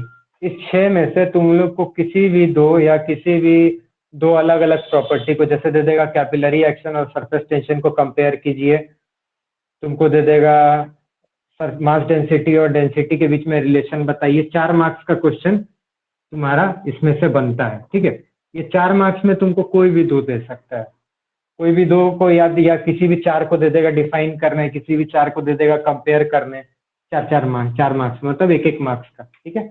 इस तरीके से तुम उसको बना के लिख देना। जब नोट्स हम तुमको अभी देंगे क्लास के बाद, तो उस नोट्स को तुम लोग समझ जाओगे कैसे लिखा हुआ है आंसर, ठीक है। हो सकता है कि डायरेक्ट कभी 6 नंबर का क्वेश्चन दे दे और 6 प्रॉपर्टी बता दे, या सीधा बोल दे कि discuss about the properties of fluid, 6 number में एक क्वेश्चन दे दे, ऑप्शनल में कोई और दे दे दूसरा क्वेश्चन। क्या है कि ये 6 क्वेश्चन तुम्हारा एक ही साथ कवर हो जाता है पूरा प्रॉपर्टी, ठीक है। अब हम लोग बढ़ते हैं अपने दूसरे पार्ट की ओर, ठीक है। दूसरा पार्ट है तुम्हारा हाइड्रोलिक्स का क्या क्या ब्रांच है और इरिगेशन में क्या उसका जरूरत है। मेजर पार्ट हम तुम्हारा जो मेन प्रॉपर्टी था जिस आगे तुमको काम देगा, वो हम इस क्वेश्चन में कवर कर दिए, ठीक है। एक मिनट रुको तो, ठीक। चलो अब हम लोग आते हैं अपने दूसरे पार्ट की ओर। वो है मेरा क्या कि हाइड्रोलिक्स क्या होता है, हाइड्रोलिक्स और हाइड्रोलिक्स का ब्रांच। देखो तुम लोग का चूंकि डिप्लोमा का है तो ये चीज पढ़ लो, क्योंकि ये सेमेस्टर के लिए हिसाब से इम्पोर्टेंट क्वेश्चन है। कभी कभी क्या होता है कि क्वेश्चन सेट करने वालों को ना कुछ नहीं मिलेगा तो एकदम बेसिक से क्वेश्चन उठा देगा, जो बच्चा इग्नोर कर देता है कि अरे ये क्वेश्चन तो आएगा नहीं, ठीक है। हाइड्रोलिक्स का 2 पार्ट होता है। ये हाइड्रोलिक्स जो पूरा फ्लूइड का प्रॉपर्टी होता है, ये 2 पार्ट में होता है। पहला होता है हाइड्रोडायनामिक्स, डायनामिक्स, ठीक है, और दूसरा होता है तुमको हाइड्रोस्टैटिक्स, ठीक है। दो अलग अलग टर्म है, डायनामिक्स और स्टैटिक्स। डायनामिक्स का मतलब होता है कि मूवमेंट के कारण, जैसे कि हम मूव करेंगे कहीं, हम यहाँ से यहाँ गए, ये पॉइंट ए से पॉइंट बी गए, तो ये होता है डायनेमिक मूवमेंट, ठीक है, यहाँ पे डायनेमिक बिहेवियर हो गया। और अगर हम एक ही पॉइंट पे खड़े हैं लेकिन अगल बगल के कारण क्या हमको इफेक्ट पड़ रहा है, वो जब हम पढ़ेंगे तो वो होता है स्टैटिक्स में, ठीक है। तो हाइड्रोडायनेमिक्स सर होता है अगल-बगल के वो कारण क्या मूवमेंट का होता है, फीलिंग। सर हाँ स्टैटिक मूवमेंट वाला के फिर से कारण, बताइए। मूवमेंट के, हाँ स्टैटिक वाला होता है कि जो वहां पे खड़े हैं और खड़ा होके उसके कारण क्या प्रेशर, तो ये होता है तुम्हारा deals with moving liquid, with moving liquid, जो लिक्विड इधर उधर घूम रहा है उसके कारण क्या प्रेशर इफेक्ट पड़ता है। तो देखो लिक्विड उसके प्रॉपर्टीज को पढ़ते हैं और इसका यूज कहाँ कर सकते हैं, जैसे टरबाइन, टरबाइन देखो या डैम, उनके पास जो बिजली का उत्पादन होता है वो कैसे होता है, पानी चलता पानी को रोक के और या चलते पानी को टरबाइन में डाल के रोटेट करके उससे बिजली प्रोड्यूस किया जाता है। तो वही होता है, ये सर हाइड्रोडायनेमिक्स के टरबाइन क्या होता कॉन्सेप्ट है कि चलते, टरबाइन एक मशीन होता है जिसका काम होता है कि पानी जो है ना, ये चलता हुआ पानी है, यहाँ एक टरबाइन एक तरह का मशीन होता है, ये लगा देंगे, चलते हुए पानी को ये क्या करता है कि बिजली में कन्वर्ट करता है। कैसे कन्वर्ट करता है वो आगे जाके तुम लोग को मशीन में पढ़ना है, प्रॉपर्टीज ऑफ, ये लास्ट सेक्शन है फ्लूइड का, उसमें पढ़ना है, जिसमें टरबाइन और उसके टाइप और क्या टरबाइन होता है काम, ठीक है, उसमें पढ़ना, तो उसमें हम लोग डिस्कस करेंगे, ठीक है, क्योंकि ये एक बहुत बड़ा टॉपिक है अकेले ही। टरबाइन एक मशीन होता है जिसका काम होता है कि चलता हुआ पानी से वो बिजली का उत्पादन करेगा, ठीक है, रनिंग वाटर से इलेक्ट्रिसिटी, बिजली का उत्पादन जो करता है उसको कहा जाता है टरबाइन, ठीक है। तो हाइड्रोडायनेमिक्स में वो वैसे चलते हुए पानी के बारे में पढ़ा जाता है, ठीक है, ये सिर्फ ब्रांच के बारे में है, ठीक है, जो बेसिक इंट्रोडक्शन पूछ सकता है। और स्टैटिक्स जो होता है, हाइड्रोस्टैटिक्स, ये काम होता है liquid under pressure, liquid under pressure उसके बारे में बताता है। मतलब कि एक जगह पे कोई लिक्विड खड़ा है या कोई भी एक पॉइंट पे लिक्विड, जैसे ये पॉइंट एक स्टिल लिक्विड है, या स्टिल लिक्विड है या कोई लिक्विड यहाँ पे खड़ा है, अब इसके बाहरी इफेक्ट के कारण, जैसे बाहर से जो प्रेशर लग रहा है, हो सकता है कैसा भी प्रेशर लग सकता है, इस पे दब भी सकता है या अलग भी जा सकता है, तो ये किस तरह का प्रेशर लग रहा है और उस प्रेशर के कारण क्या क्या इसका बिहेवियर में चेंज आएगा, ये हम लोग पढ़ते हैं हाइड्रोस्टैटिक्स, ठीक है। हाइड्रोस्टैटिक्स का एग्जांपल जैसे हम लोग ले लेते हैं press, hydraulic press, hydraulic press एक मशीन होता है, जैसे देखोगे गैस सिलेंडर जो होता है ना, गैस सिलेंडर जब भी बर्बाद करना रहता है या किसी भी बड़े चीज को, भारी चीज को तोड़ना रहता है, एक बड़ा सा मशीन से तोड़ता है, एक बड़ा सा मशीन लगा देगा और मशीन से धीरे धीरे मशीन को नीचे ला ला के एक कोई भी मेटल है या कोई भी भारी सामान है उसको तोड़ देता है, उसी को हाइड्रोलिक प्रेस कहा जाता है। तो ये हाइड्रोलिक प्रेस ट्रैक्टर में भी तो इसके रहता है। कंसेप्ट में आता है। क्या? सर ट्रैक्टर में जो हाँ रहता है हाइड्रोलिक प्रेस के कारण ही ना ऊपर उठता है। हाँ हाँ हाँ, सही, ठीक है। अब हम लोग आते हैं हाइड्रोलिक का यूज, क्योंकि ये जैसे देखो ये पार्ट है ना, ये तुमको दो पार्ट मिला के आएगा, define the different branches of hydraulics, ठीक है, एंड या discuss about the branches of hydraulics. तो दो तरह का ब्रांच होता है, हाइड्रोस्टैटिक्स, हाइड्रोडायनेमिक्स, और तुम्हारा सर जो एक और आएगा पार्ट कि होता है ना सर, इरिगेशन में इसका, हाइड्रोकाइनेमेटिक। तो यस सर। हाइड्रोकाइनेमेटिक्स होता है, लेकिन हाँ, तो हाइड्रोकाइनेमेटिक्स होता है ना, वो हम लोग को जो उसका यूज है एप्लीकेशन, उसके बारे में पढ़ना नहीं है, वो एक्चुअली हाइड्रोकाइनेमेटिक्स का जो टर्म है वो मैकेनिकल वालों के लिए होता है। हम लोग को मेनली हाइड्रोस्टैटिक्स और देखो जितना भी ब्रांचेस ऑफ हाइड्रोलिक है ना, वो तुमको मशीन में ही यूज होता है। तो हम लोग का जो सिविल के टर्म में यूज होता है, हाइड्रोलिक प्रेस है, हाइड्रोलिक सिलेंडर है, ठीक है, जिससे हम लोग प्रेशर मैनेज कर सकते हैं, या हाइड्रोलिक टरबाइन है, या कंप्रेसर है, ये जो हम लोग यूज करते हैं हाइड्रोलिक, वो हम लोग सिविल के टर्म में यूज करते हैं। होता है हाइड्रोकाइनेमेटिक्स भी, लेकिन वो काइनेमेटिक्स वाला टर्म जो है वो मैकेनिकल वालों के लिए जो होता है। जब वो लोग गियर बॉक्स और आईसी इंजन ये सब के बारे में पढ़ता है ना, तो वहां पे हाइड्रोकाइनेमेटिक्स का यूज होता है। क्योंकि आईसी इंजन, गियर बॉक्स और ये सब को हम लोग को पढ़ना नहीं है, ऑयल का कंप्रेशन या जो भी इंजन में जो ऑयल डालते हैं, तो वहां पे हाइड्रोकाइनेमेटिक्स यूज होता है। वो हम लोग को सिविल के टर्म में नहीं है। इसीलिए तुमको जब भी सिविल से रिलेटेड क्वेश्चन अगर ये देगा सिविल के इंजीनियरिंग में, तो देना कि हाइड्रोडायनेमिक्स एंड हाइड्रोस्टैटिक्स। यही चीज अगर मैकेनिकल वाले भी अगर कोई स्टूडेंट हो, अगर उन लोग को आ रहा है, तो तुम लोग हाइड्रोकाइनेमेटिक्स भी डालना, ठीक है।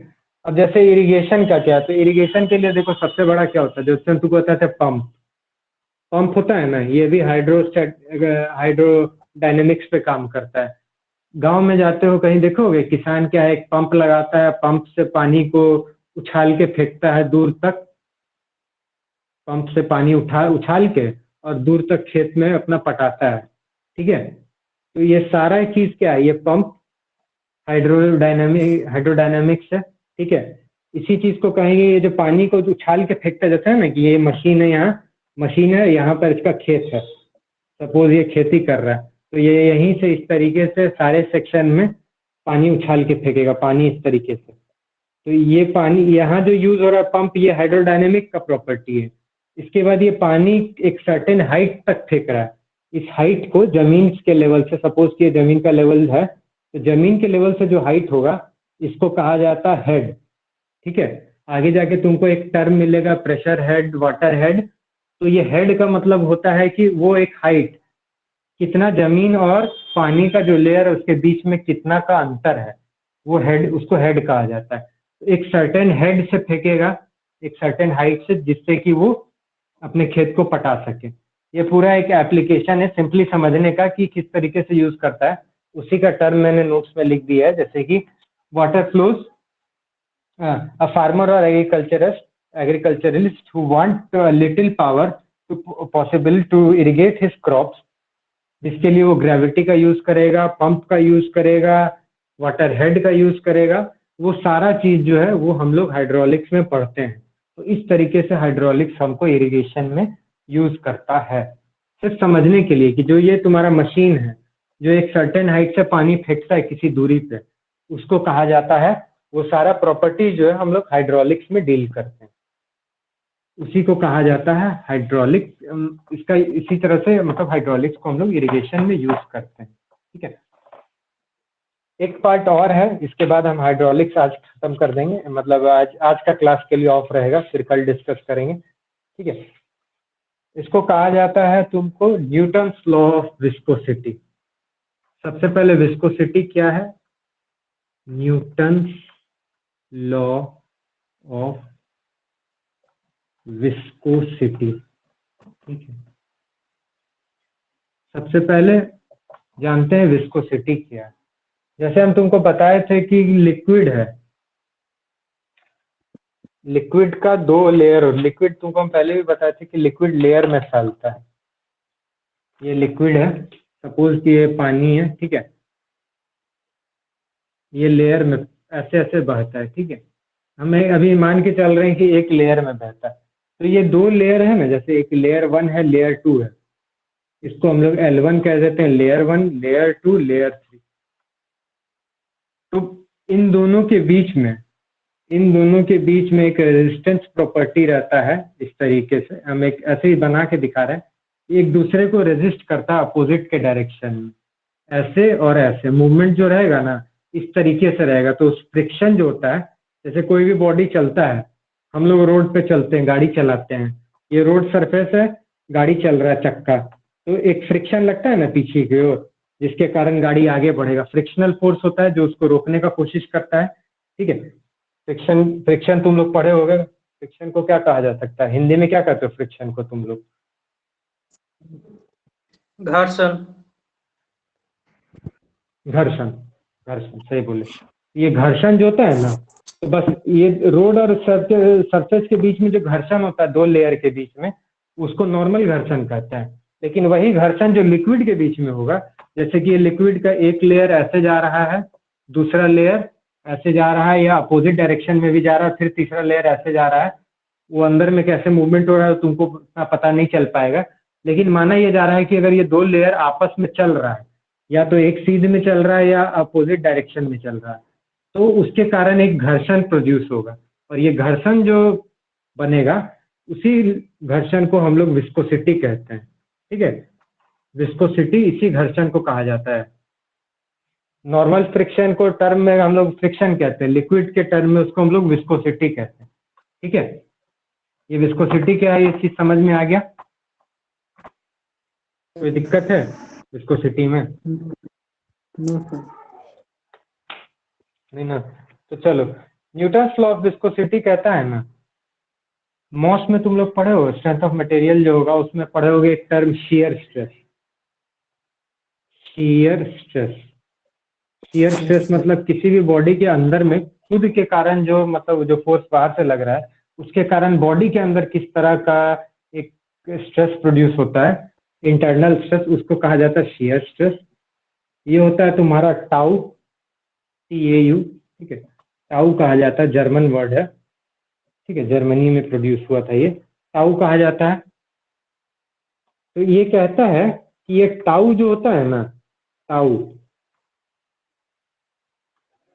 ये टाउ जो होता है डायरेक्टली प्रोपोर्शनल होता है du/dy के, u और y के du/dy के। ठीक है, डिफरेंशिएशन में पढ़े होंगे तुम लोग du/dy कि u को अगर हम y के टर्म से डिफरेंशिएट करते हैं, बांटते हैं, y के टर्म में कितना बटेगा उसको कहते हैं du/dy। ये du/dy जो होता है ना, इसको कहा जाता है rate of shear deformation. shear deformation, ठीक है, रेट ऑफ shear डिफॉर्मेशन कहा जाता है, या इसको कहा जाता है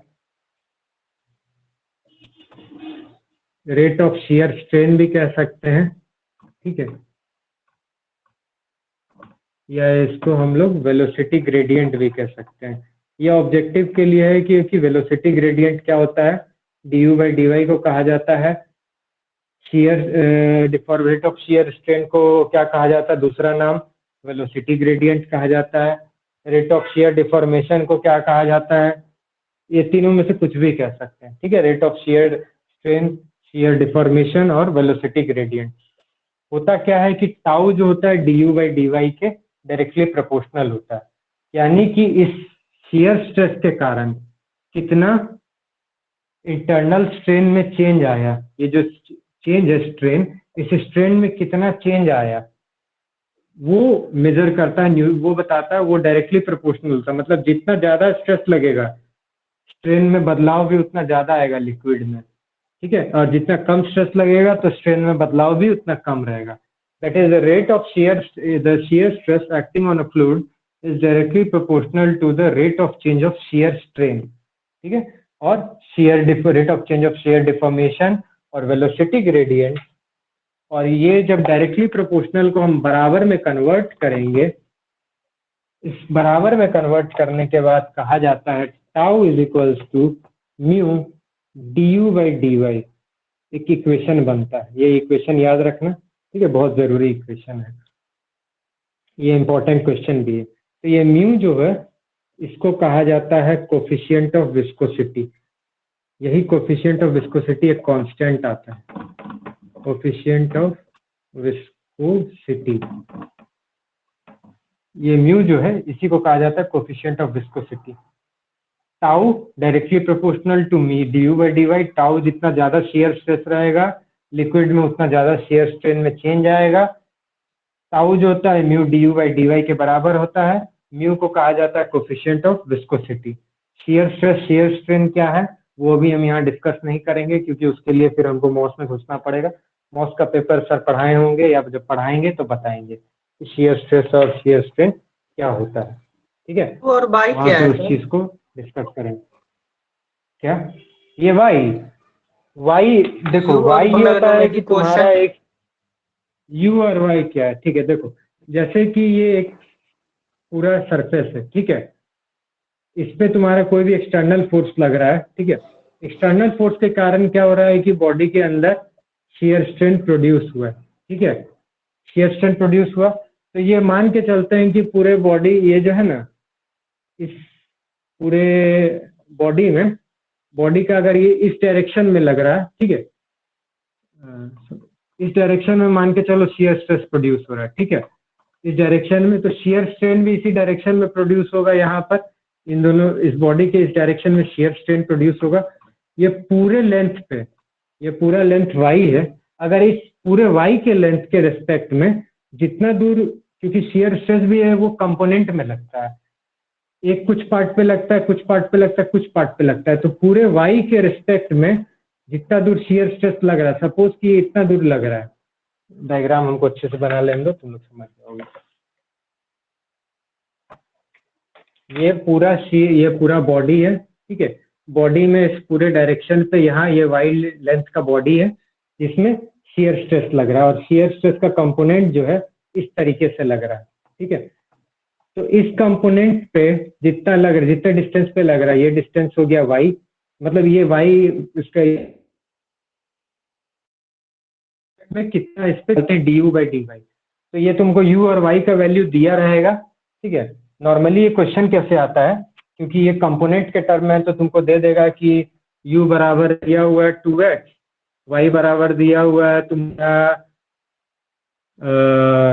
कुछ भी, ठीक है, या वाई दे देगा कि सिंपली वाई डिस्टेंस पे यू बराबर 2x कंपोनेंट पे, ये पूरे बॉडी के वाई डिस्टेंस में 2x कंपोनेंट के बराबर पे शियर स्ट्रेस लग रहा है, ठीक है। और कोफिशिएंट ऑफ विस्कोसिटी बताइए कितना होगा। तो शियर स्ट्रेस दिया रहेगा, ये d u by d y जो है, तो डी ऑफ यू के टर्म में डी वाई का कितना हो जाएगा,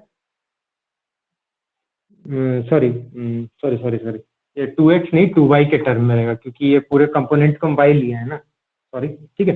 ये पूरे कंपोनेंट को y लिए हैं, तो u जो है ये 2y के बराबर है, यानी कि इस छोटे से कंपोनेंट के बराबर पे ये 2y, इसका एक छोटा सा डिस्टेंस लिया गया जिसपे लग रहा है, तो ये 2y बाई वाई, तो 2 into d y by d y, यानी कि तुम्हारा 2 हो जाएगा, और म्यू का वैल्यू दिया रहेगा, तो शियर स्ट्रेस उस तरीके से निकल जाएगा, ठीक है। इसको जब न्यूमेरिकल से भी एक बताएंगे ना नेक्स्ट क्लास में, तो तुम लोग को अच्छे से और समझ में आएगा, ठीक है। ये न्यूटन्स लॉ ऑफ विस्कोसिटी में मतलब कि यू हाँ का बोलो। कोई नाम तो होगा ना सर, जैसे न्यूमेरिकल में होगा तो ये तो नहीं देगा कि यू इक्वल टू इतना, कुछ तो नाम स्पेसिफिक देगा ना कि या तो नहीं नहीं, नाम वेलोसिटी नहीं इतना देता या है, नाम नहीं देगा। यू को ना कंपोनेंट कहा जाता है, यू इज अ कंपोनेंट। ये यू वाई जो होता है ना, जो भी मैथ्स वाला टर्म है, ये कोई नाम नहीं कह सकते, इसको कहा जाता है यू कंपोनेंट।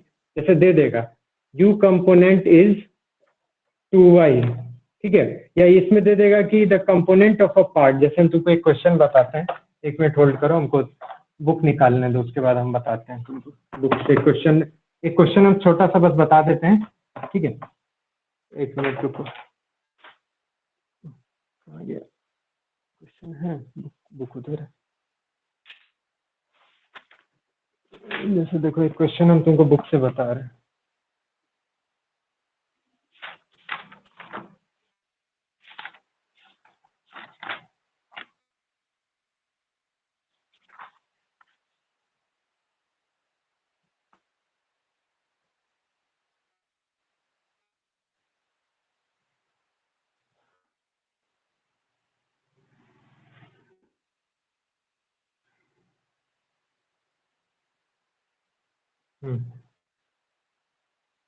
हाँ देखो, ये तुम बोले यू वाई कैसे, हाँ कंपोनेंट होता है, सॉरी मैं भूल गया था पढ़ाने में। ये जो तुम्हारा एक कंपोनेंट अगर दिया हुआ है ना, तो u जो होता है इसके वेलोसिटी के टर्म में होता है, ठीक है। u को वेलोसिटी कहा जाता है, तो ये u हो जाएगा तुम्हारा फाइनल वेलोसिटी। माना जाता है कि इनिशियल वेलोसिटी जो है, क्योंकि बॉडी रेस्ट पे है, किसी तरह का फोर्स नहीं लग रहा है, तो u नॉट जो होता है इनिशियल वेलोसिटी वो 0 हो जाता है, ठीक है। और dy जो होता है, dy एक कंपोनेंट होता है उस लिक्विड का। सपोज कि ये लिक्विड है, इस डायरेक्शन में लग रहा है, तो ये dy कंपोनेंट है, तो dy कंपोनेंट का वैल्यू दे देगा। जैसे कि क्वेश्चन है कि अ प्लेट ऑफ, ठीक है, हम बताते हैं क्या, हम लिख देते हैं क्वेश्चन को, हम लिख देते हैं, इसके बाद डिस्कस करते हैं। a plate of 0.025 mm diameter, a plate of 0.025 mm diameter moves at the rate, ठीक है, at the rate हम सीधा लिख दिए, at the rate of 60 centimetre पर सेकेंड, ठीक है, 60 सेंटीमीटर पर सेकेंड पे एक प्लेट मूव कर रहा है, requires a force of 2 Newton, 2 Newton का फोर्स उस पे लग रहा है, ठीक है, कितने पे, 2 newton per on 2 newton per mm square area, ठीक है, on 2 newton per mm square, 2 newton per metre square, to maintain this speed, to maintain this speed, ठीक है। और क्या कहता है कि डिटरमाइन द फाइनल वेलोसिटी, यहाँ पर हम लोग को फाइनल वेलोसिटी को निकालना है, तो ये हम लोग determine final velocity, final velocity को निकालना है, इसको हम लोग डिस्कस करेंगे कैसे फाइनल वेलोसिटी निकाला जाएगा, यानी कि ये u का जो वैल्यू है उसको कैसे निकाला जाएगा, ठीक है। तो देखो यहाँ पे क्या तुम्हारा देगा कि सपोज ये क्वेश्चन क्या कह रहा है, ये एक तरह का प्लेट है, ठीक है, ये प्लेट है जिसका डायमीटर है, तो ये डायमीटर हो गया तुम्हारा dy, dy जो हो गया 0.025 mm के बराबर, ठीक है, और ये लिक्विड है तुम्हारा, मतलब प्लेट का लिक्विड पे, प्लेट के अंदर लिक्विड जा रहा है, ठीक है, इसका तुम्हारा वेलोसिटी जो दिया है 60 सेंटीमीटर पर सेकेंड के हिसाब से ये मूव कर रहा है, ये इसका वेलोसिटी दिया हुआ है, ठीक है, जैसे कि ये जो हम बोले थे तुमको फाइनल वेलोसिटी, ये फाइनल वेलोसिटी दिया हुआ है, ठीक है। तो सबसे पहले हम लोग क्या निकालते हैं, तो dy जो है तुम्हारा, dy मतलब कि प्लेट का जो थिकनेस है, dy जो है इसको थिकनेस ऑफ प्लेट कहा जाता है, जो तुम पूछ रहे थे ना क्या होता है, एग्जाम में जो भी देगा तो थिकनेस ऑफ प्लेट के नाम से देगा इसको, थिकनेस ऑफ प्लेट इतना है, ठीक है, या प्लेट का डायमीटर इतना है, ठीक है, ये फाइनल वेलोसिटी दिया रहेगा, 2 न्यूटन पे काम कर रहा है, 2 न्यूटन का फोर्स लग रहा है उस पर, 2 newton per metre, force of 2 newton per metre square, ठीक है, सॉरी मैंने बता दिया था कि 2 न्यूटन पर मीटर स्क्वायर का फोर्स लग रहा है,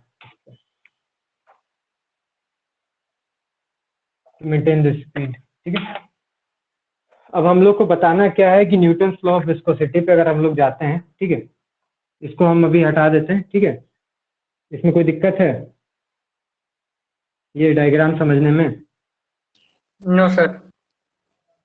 है ना, ठीक है। देखो तो अब हम लोग आते हैं, सबसे पहले हम क्या बताए थे कि वेलोसिटी u जो होता है फाइनल वेलोसिटी दिया हुआ है, ठीक है, 60 सेंटीमीटर पर second, initial velocity u not 0 है, चेंज इन वेलोसिटी कितना हो जाएगा du, change in velocity is equal u minus u not, final minus initial velocity, तो ये हो जाएगा तुम्हारा 60 माइनस 0, 60 के बराबर 60 सेंटीमीटर पर सेकेंड, इसको एक यूनिट में कन्वर्ट कर लेते हैं तो ये बन जाएगा 0.6 मीटर पर सेकेंड, 10 से भागा दे देंगे तो सेंटीमीटर से मीटर में कन्वर्ट कर जाएगा, ठीक है, क्योंकि 1 सेंटीमीटर बराबर, ये 100 सेंटीमीटर बराबर 1 मीटर होता है, तो यहाँ पे 0.6 मीटर पर सेकेंड के बराबर हो जाएगा, dy दिया हुआ है, ठीक है, टाउ जो है तुम्हारा वो दिया हुआ है, टाउ जो है जो शियर फोर्स के कारण जो उस पर लग रहा है वो तुम्हारा दिया हुआ है 2 न्यूटन पर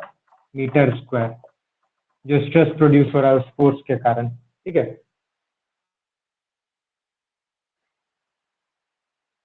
2 न्यूटन पर यूनिट एरिया का एक फोर्स लग रहा है, ठीक है, जिसको जो स्ट्रेस प्रोड्यूस कर रहा है ये उस फोर्स के कारण, ठीक है, क्योंकि स्ट्रेस शियर स्ट्रेस तो तुम लोग जानते होगे कि फोर्स अपॉन एरिया होता है, फोर्स एक्टिंग अपॉन एरिया, तो tau is equals to mu d by d y, यहाँ से हम लोग डिटरमाइन द, ओहो सॉरी फाइनल वेलोसिटी कह रहे हैं, final velocity determine the viscosity है, सॉरी यार, माफ करना, थोड़ा सा हम भी उड़ जाते हैं हड़बड़ में। ठीक है, डिटरमाइन विस्कोसिटी है, इसमें विस्कोसिटी बताना। देखो du का टर्म पता चल चुका है, dy पता है, टाउ पता है, म्यू निकाल सकते हो ना।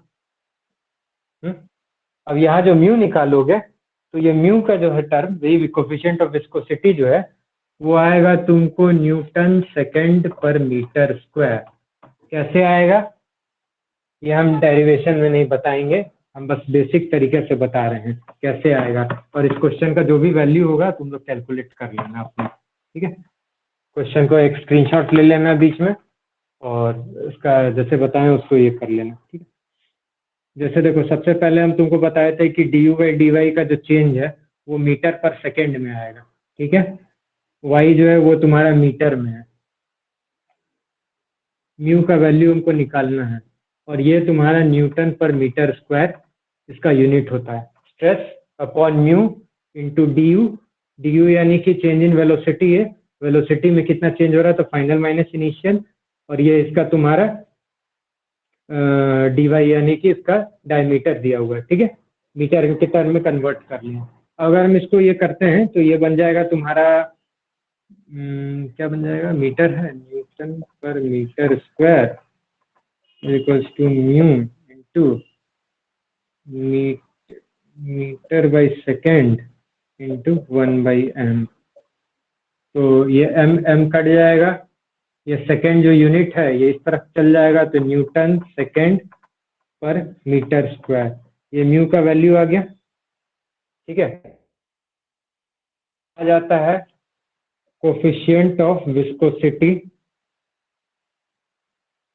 और डायनेमिक विस्कोसिटी। ठीक है, डायनेमिक विस्कोसिटी भी इसी को कहा जाता है। ठीक है, डायनेमिक जैसे हम तुमको बताए थे कि मूविंग बॉडी पे हम लोग जो भी चीज डिस्कस करते हैं तो इसको कोफिशिएंट ऑफ डायनेमिक विस्कोसिटी भी कहा जाता है। ठीक है, कोई दिक्कत है इसमें?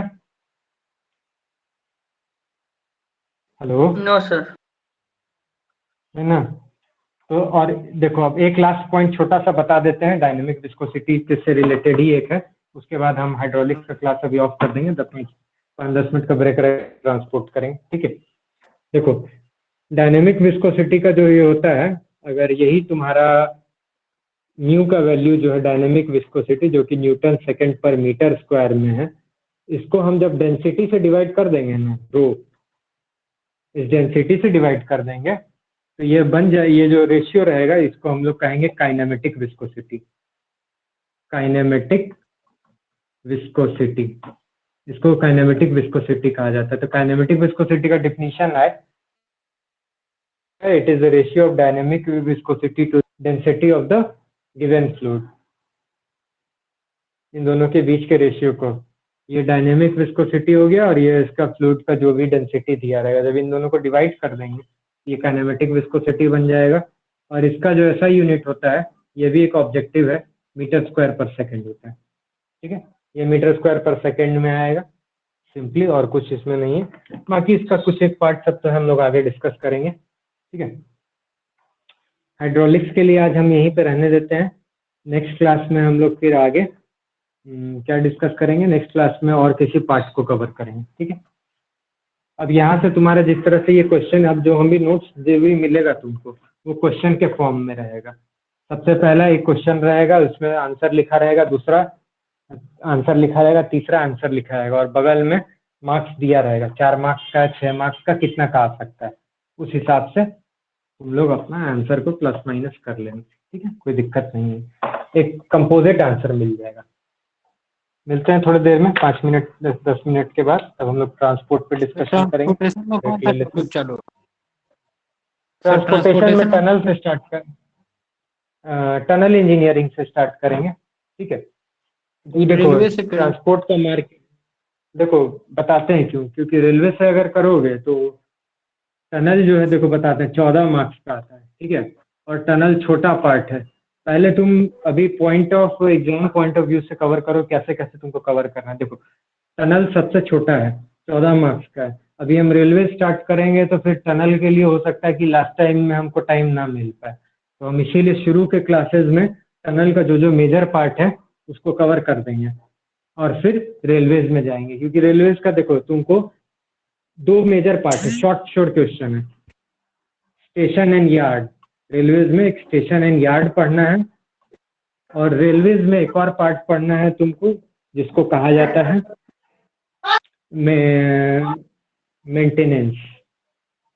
रेलवेज में मेंटेनेंस और स्टेशन एंड यार्ड, ये दो से तुम्हारा एक क्वेश्चन आना पक्का है, ठीक है। ये सारे उस हिसाब से हम उसको फिर धीरे धीरे कवर करेंगे। सबसे पहले हमको टनल को कवर करना होगा। टनल इसीलिए क्योंकि देखो 14 नंबर का क्वेश्चन है, और नॉर्मली क्या होता है कि कभी 4 नंबर में दे देगा, कभी 6 नंबर में दे देता है, कभी दोनों में दे देता है 14 नंबर में। तो ऐसा क्वेश्चन जहाँ से मैक्सिमम स्कोर कर सको, उस पार्ट को कवर करो पहले, ठीक है। टनल के बाद फिर रेलवे में जाएंगे, और तब लास्ट में ब्रिज में कवर करेंगे। ये हम अपने एक्सपीरियंस से बता रहे हैं, एग्जाम पॉइंट ऑफ व्यू। हाँ, अभी होगा, 5 मिनट का ब्रेक ले लेते हैं थोड़ा सा, ठीक है। तुम लोग भी थोड़ा सा फ्रेश व्रेश हो लो, उसके बाद फिर स्टार्ट करेंगे। अभी कितना टाइम हो रहा है? 8:59 हो रहा है ना? सर तुमको 9:05 से क्लास स्टार्ट यस सर, ठीक है, 9:05 से क्लास कीजिए स्टार्ट ना करते हैं क्या? सर। 9-10 से अच्छा रहता है, 9-10 से अच्छा रहता है। 9:10 ठीक है, ठीक है, 9:10 ही करेंगे, कोई दिक्कत नहीं। 9:10 से शुरू करते हैं, और उसमें जो पार्ट कवर होगा, जितना ज़्यादा देर का नहीं लेंगे, 20-25 मिनट का ही क्लास लेंगे। आज हाइड्रोलिक्स थोड़ा बड़ा हो गया इसीलिए, ठीक है। ठीक है, चलो फिर मिलते हैं। लाइव कंटिन्यू ही रहने देते हैं अभी, ठीक है। आ जाना 5 मिनट में।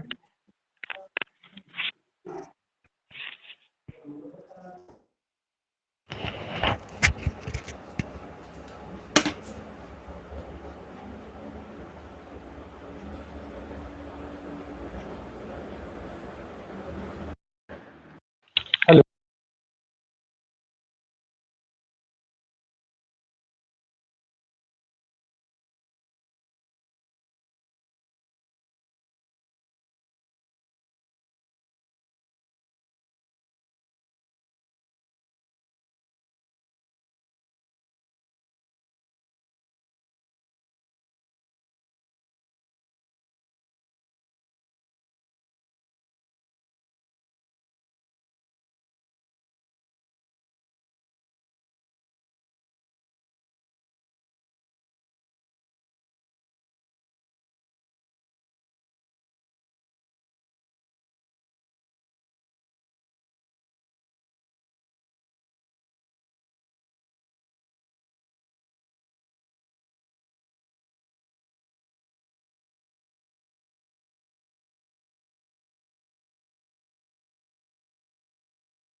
हेलो।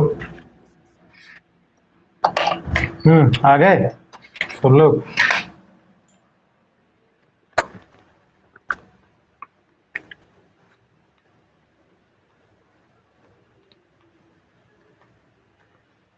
हेलो। Yes sir.